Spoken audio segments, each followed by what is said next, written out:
For almost 1,000 years, the sound of the legion's footsteps and names caused the entire world to tremble. The elite soldiers carved up an empire that spanned from Scotland's highlands to the sweltering deserts of the Arabian Peninsula, and even their emperors were frightened of their strength. But why was it like that? What made the legion a force to be reckoned with? Number 1. Fighting at sea aboard land. The Roman legion was primarily an infantry force. The majority of their archers came from Syria, Scythia, the Black Sea, and Crete, while the mounted infantry came from tribes with a strong riding history. At one point, sea warfare caused a comparable shortage of trained forces, and thus the attention was switched to the sea as Rome seized control of the majority of the Italian peninsula. Here they encountered the Carthaginians, and the two Mediterranean superpowers engaged in this 23-year war over control of the strategically significant islands of Corsica and Sicily. Rome lacked a substantial military fleet, whereas Carthage did not. However, the Romans swiftly overcame that disadvantage by creating their navy using a design stolen from the Carthaginians. The legionnaires started practicing rowing in unison on dry land while they waited for the ships to be completed. They started attacking after a few trials runs up and down the Italian coast. However, the Carthaginians were unaware that they still had a trick up their sleeves. They developed a clever strategy to transform naval fights into land warfare, since they were skilled melee combatants. The corvus, a boarding bridge, served as the covered weapon for this mission. It had a metal point on its rear that would pierce the Carthaginian ship's deck and hold it in place. This helped the Romans defeat their adversaries. The corvus, however, could only be used in calm waters and was abandoned when the Romans gained experience at sea. Number 2. Military education. When Rome was first founded, its army was made up entirely of local farmers. The only men trusted to defend Rome or fight on its behalf were those who owned property, and only they were summoned to battle. But in 390 BC, when a Gaulish army descended upon the city, everything would change. This was a wake-up call for the Romans, who spent the centuries that followed honing their legions, a top-notch military. So many marches and drills went into the training. Every morning, Roman soldiers trained with weapons and practiced melee combat with wooden swords, spears, and shields that were twice as heavy as their actual counterparts. Then, they had to perform a 19-mile march in 5 hours, while also toting their equipment and a full pack of weapons, a shield, food rations, cooking gear, and a short shovel. Along with these unimportant drills, soldiers would also get familiar with the highly structured battle tactics and formations. All this work put into the cause gave the legions a significant advantage over other armies. Number 3. Armor and weapons. Only the wealthy could afford a sword, a shield, and perhaps a helmet in the early days of the Roman army. However, as Rome's territory grew, the state provided the supplies. The chainmail shirt, which might have stolen this technology from the Gauls, served as their initial line of defense. The benefits of this were its lightweight and effective defense against slashing swords. But during the 1st century AD, segmented plate armor took the place of chainmail. Though heavier and requiring more upkeep, the plate armor provided far more defense against piercing assaults.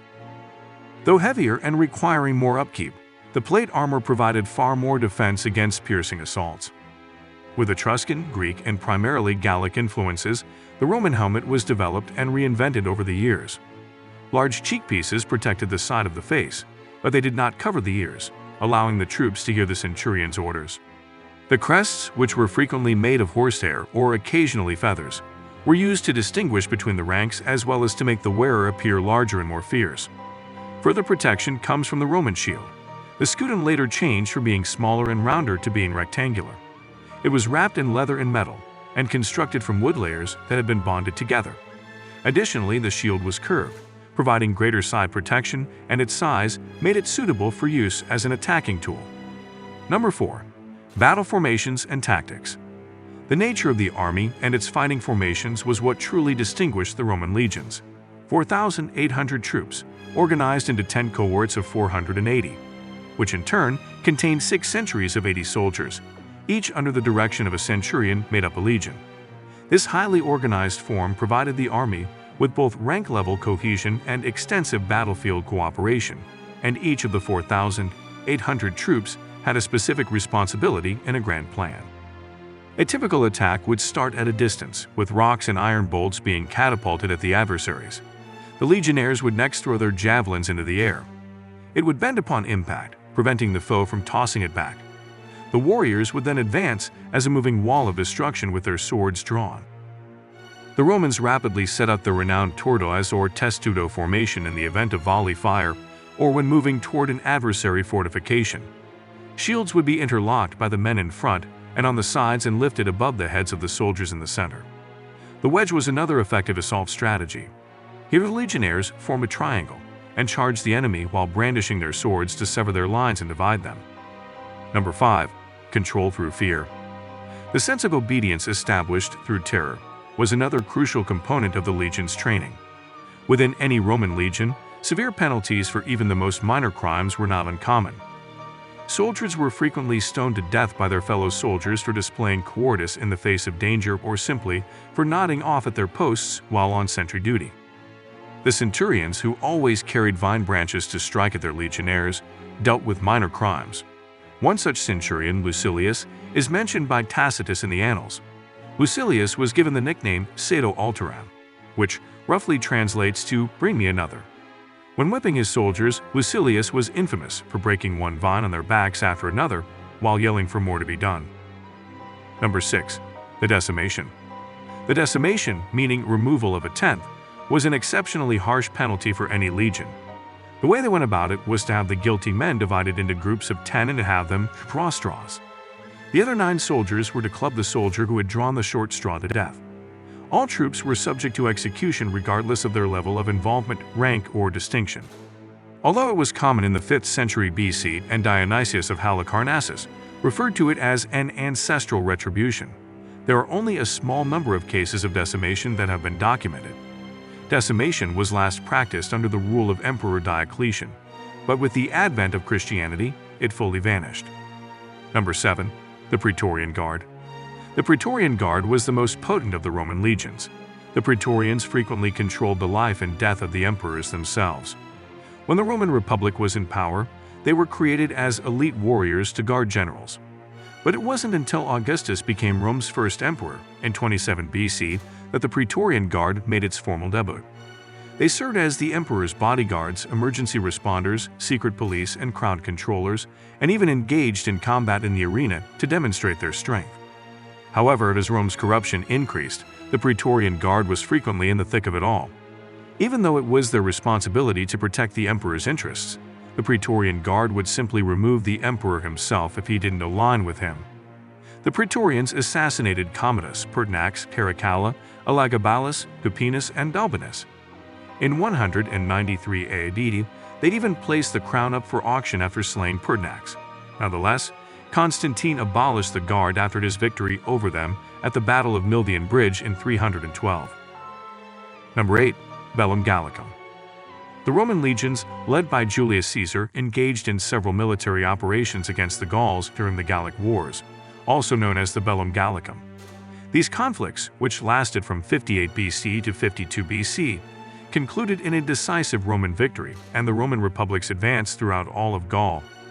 However, Caesar's political ambitions were the real reason for these battles, not the glory of Rome per se. The warriors in his legions were fiercely loyal to him and him alone, because he hired and paid them. He even instructed his men to eat grass on one occasion when supplies were running low, which they did without hesitation. Before the Gaulish invasion, Caesar was in deep debt. He was anxious for more victories and plundered to break free of his financial restrictions and ascend the political ladder. His opportunity soon presented itself in the form of the Helvetii, a Celtic tribe that desired to move from the Swiss plateau they were occupied to actual Gaul. Caesar rejected them and chose to strike. Only roughly 110,000 of the 368,000 Celtic men, women, and children survived the attack. He then turned his focus to Gaul, slaughtering every town and village he came across with his 6 legions. Number 9. Crucifixions. The Romans were infamous for how they handled and eliminated everyone who stood in their path of complete dominance. Crucifixion was one such method in which extremely harsh kind of punishment was frequently applied to those who were charged with sedition or plotting to revolt. The crucifixion was employed by the Roman state and carried out by the Roman legions for political purposes, according to Stephen Mansfield, a New York Times best-selling book. He refers to it as an act of state terror.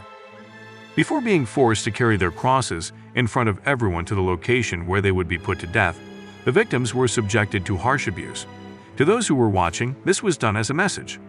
The Romans were masters of this abhorrent behavior, yet they were not its creators. 6,000 captive rebels were crucified along the Appian Way from Capua to Rome during Spartacus' uprising in 72 BC.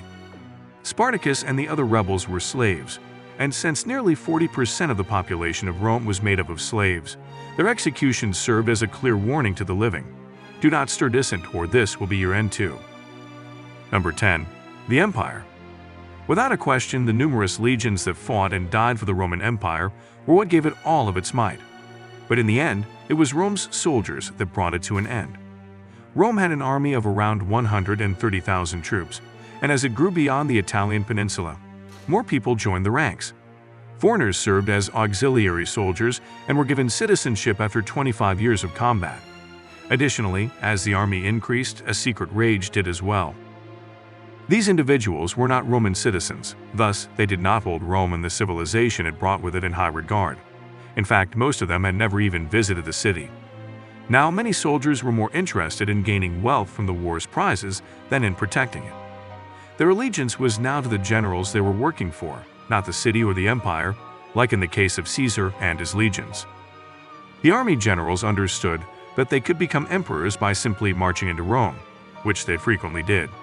Due to several civil wars, following invasions and economic woes, the Roman Empire nearly fell apart during the 3rd century AD. 40 emperors ruled Rome in under 35 years. The Roman Empire was split into an east and west by the year 395, and by the year 476, only the east would remain. This brings us to the end of this video. If you liked the video, please consider subscribing and sharing so we can keep bringing more content like this. Also, let us know your thoughts in the comments below.